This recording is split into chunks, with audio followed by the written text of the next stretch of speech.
Federal Drive is presented by GEHA, Government Employees Health Association, proudly providing health and dental benefits to federal employees and their families. Visit GEHA.com. The University of South Florida is turning Tampa Bay into a national security talent hub.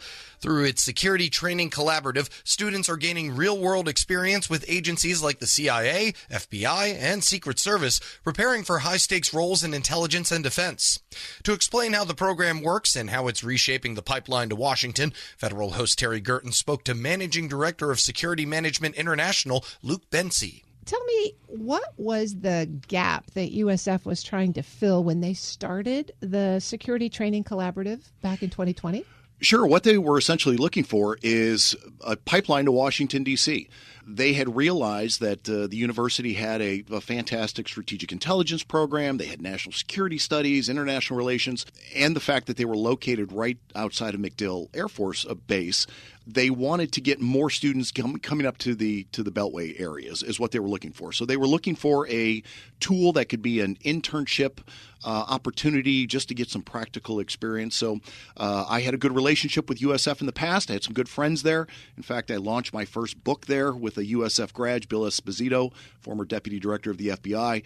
We did a book launch way back in 2012, and they reached out and said, hey, we see what you're doing here in the D.C. area. Can we play? Can we participate and get some of our students involved? So this is not just a theoretical training program. There's a lot of hands-on included for the folks who participate, right? Oh, absolutely. I'm far from an academic. In our office, it's all practitioners. So when the students come in, they get a great opportunity just to roll up their sleeves and get dirty and see what government national security work is like, what defense contracting is like, all of those good things. So yeah, we leave the theory to the PhDs. You're working in the intel and security space here. Any issues with dealing with classified information? No, so we really don't work on too many classified projects. Although USF itself does have 2 SCIFs in their Cyber Florida Global and National Security area. The only students that would work on projects that they're not necessarily classified, they'd be sensitive projects, are only the military students that have clearances, or if any other students have clearances. But again, none of the work that we're doing is classified. So Tampa might not be the first place that people think of when they're thinking about a national security career. You mentioned that USF's goal was to try to get folks up to Washington, D.C., but there are some unique advantages to USF in Tampa. Tell us about those. No, absolutely. And most people miss this. I mean, right outside the gates of USF is like I said, MacDill, which you also have USSOCOM, you have US CENTCOM, you have JSOW, the Joint Special Operations University, is literally a 9-iron shot outside of the gate. In addition to that, all of the Beltway bandits that you find up here, all the major defense contractors all have satellite offices down there too.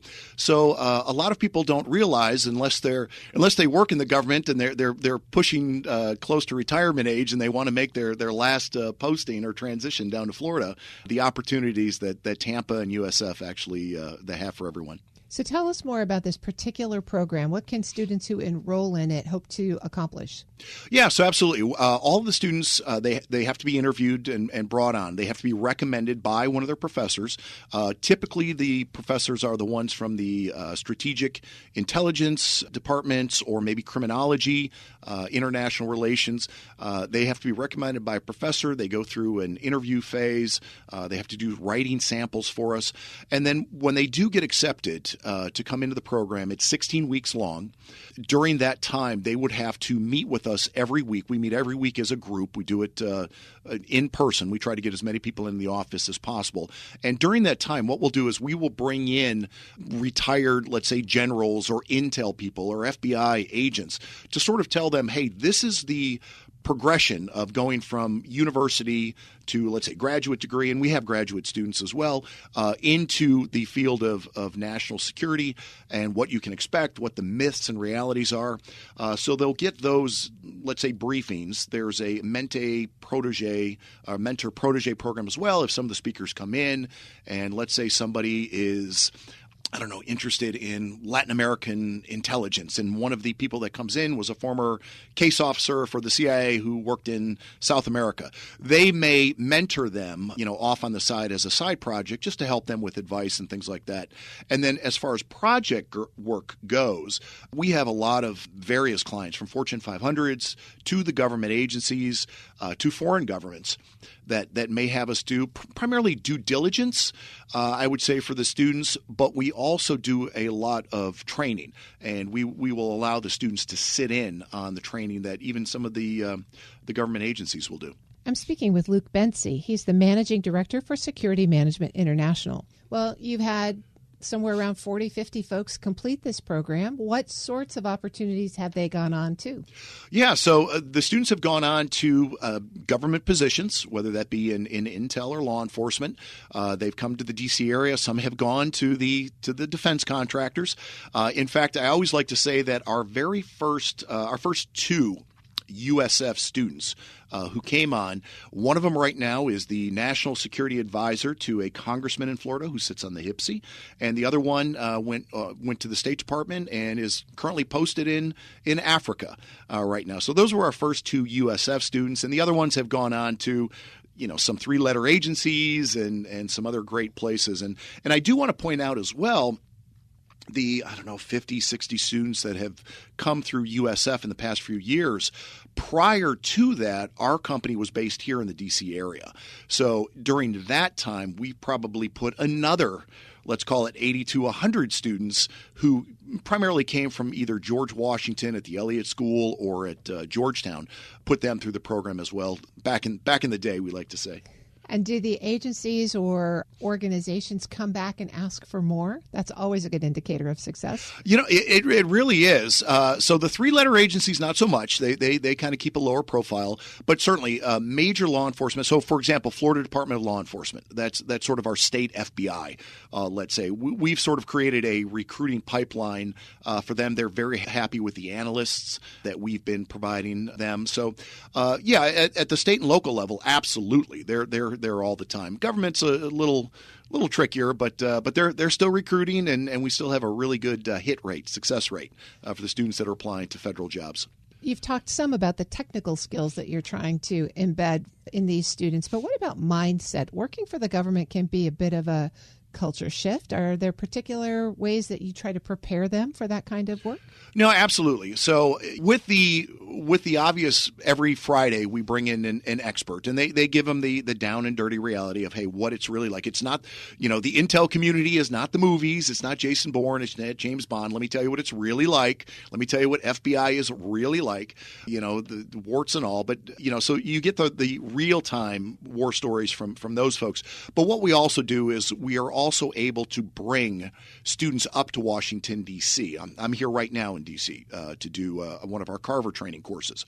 We will bring with us students from USF. Now, these students many times will be the military students because they have clearances. It's a little bit easier to get permission to bring them into courses.